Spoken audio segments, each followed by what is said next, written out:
Hi friends, DJS official vlogs నుంచి ఒక చిన్న బ్లాగ్ అండి. పూర్తిగా వీడియో చూడటానికి ప్రయత్నించండి.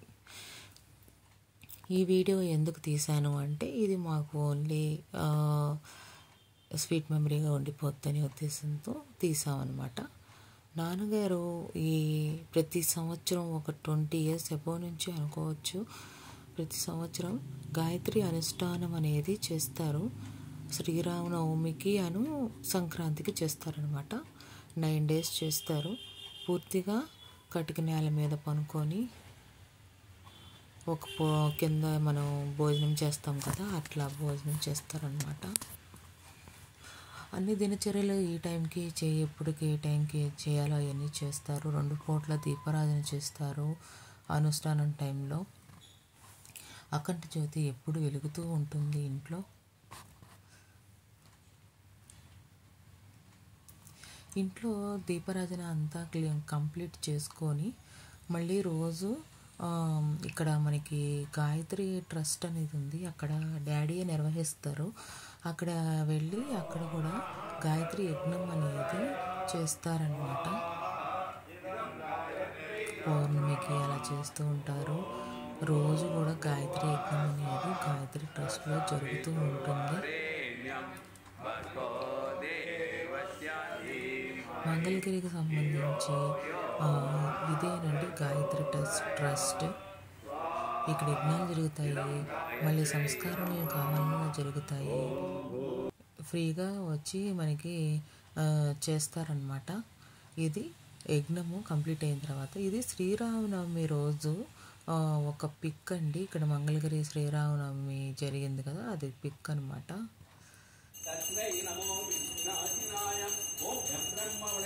ఇది లాస్ట్కి మనకి అమ్మవారికి హారతి ఇచ్చే టైంలో అనమాట. ఇది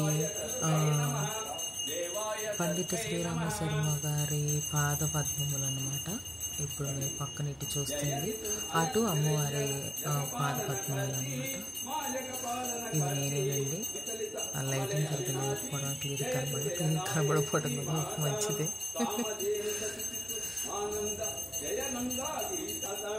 మనకి పూర్ణాహుతి కూడా అయిపోయింది అనమాట.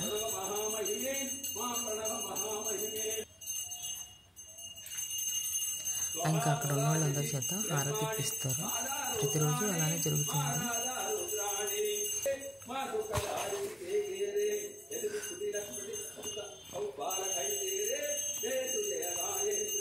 గాయత్రి ఉపాసన తీసుకుని కానివ్వండి, బాగా మా ఇంట్లో అందరికీ గాయత్రి మంత్రం అనేది అలవాటు అయిపోయిందనమాట.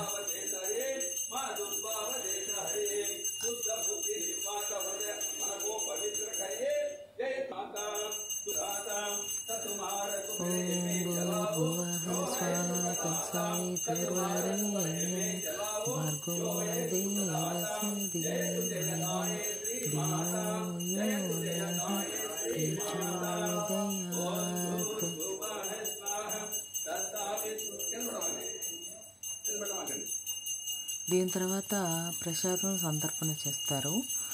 మళ్ళీ అక్కడ అన్నీ టైం టు టైం మనకి తులసి కోటలో నీళ్ళు వదులుతూ చేసేది కానీ ఏదైనా సరే మనం కంటిన్యూషన్గా చేస్తే అన్నీ అనేది పద్ధతిగా అన్నీ వచ్చేస్తాయి ఫ్రెండ్స్. రాకుండా ఏముండవు.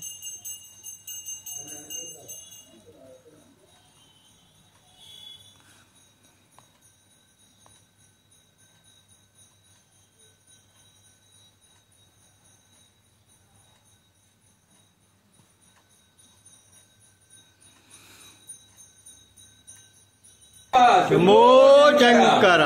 ఓం నమః శివాయ. ఓం నమః శివాయ. ఓం నమః పరమేశ్వర. 7 కొండవాడ.